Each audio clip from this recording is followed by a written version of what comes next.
আজকে অবজেক্ট এবং কমপ্লিমেন্টের মধ্যে পার্থক্য জানব। অর্থাৎ প্রায় ছাত্রছাত্রীরাই ভুল করে থাকে, অবজেক্টকে কমপ্লিমেন্ট বলে আবার কমপ্লিমেন্টকে অবজেক্ট বলে বা দুটোকে গুলিয়ে দেয়। এবার দেখো, খেয়াল করে দেখো, রাম ইজ আ টিচার। এখানে রাম হচ্ছে আমাদের কি সাবজেক্ট, আর টিচার হচ্ছে কি এখানে আমাদের অবজেক্ট না কমপ্লিমেন্ট। যখন আমাদের এই সাবজেক্ট সম্বন্ধে যখন ইনফরমেশন দেবে, অর্থাৎ একই ব্যক্তি বা বস্তুকে যখন বোঝাবে, তখন সেটাকে আমরা কি বলবো, কমপ্লিমেন্ট। তাহলে খেয়াল করে দেখো, রাম ইজ আ টিচার, তাহলে রাম সম্বন্ধে ইনফরমেশন কি, তথ্য কি দিচ্ছে একজন শিক্ষক, তাহলে এই সাবজেক্ট সম্বন্ধেই বলছে, তার জন্য একে কি বলবো আমি, কমপ্লিমেন্ট। কি বলবো আমি, কমপ্লিমেন্ট। আবার দেখো যে she gave me a pen, তাহলে আমি সি হচ্ছে আমাদের সাবজেক্ট, আর এখানে মি এবং পেন এরা অবজেক্ট না কমপ্লিমেন্ট।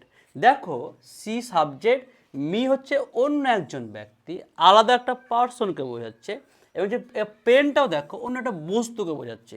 ঠিক আছে, তাই যখন আলাদা ব্যক্তি বা বস্তুকে যখন বোঝাবে, তখন সেটাকে কি বলবো আমরা, অবজেক্ট। কি বলবো, অবজেক্ট। তাহলে এখানে খেয়াল করো, আর একটা সঠিক ট্রিক আছে অবজেক্ট বের করার। তুমি যদি ভার্বকে হোয়াট অথবা হুম দিয়ে প্রশ্ন করো, তাহলে পরেও কিন্তু তুমি অবজেক্ট পাবে। তাহলে আমি যদি বলি সে কি দিয়েছিল, সে কি দিয়েছিল, তাহলে আ পেন দিয়েছিল, তাহলে আ পেন তাহলে কি আমার অবজেক্ট। কাকে দিয়েছিল, আমাকে দিয়েছিল, এখানে মিটাও কিন্তু আমাদের অবজেক্ট। আবার খেয়াল করে দেখো যে রাহুল ইজ কাইন্ড, তাহলে রাহুল হচ্ছে আমাদের এখানে সাবজেক্ট, ই কাইন্ডটা কি আমাদের অবজেক্ট না কমপ্লিমেন্ট। এখানে দেখো রাহুল সম্বন্ধেই কিন্তু এই কাইন্ডটা বলা হচ্ছে, তাহলে একই ব্যক্তিকে বোঝাচ্ছে। তাহলে যখন একই ব্যক্তি বা এর মধ্যে যখন সম্পর্ক যখন থাকছে, যখন একই ব্যক্তিকে বা বস্তুকে যখন বোঝাবে, সেটা আমরা কি বলবো, আমরা কমপ্লিমেন্ট বলবো। তাহলে কাইন্ডটা কি আমাদের কমপ্লিমেন্ট।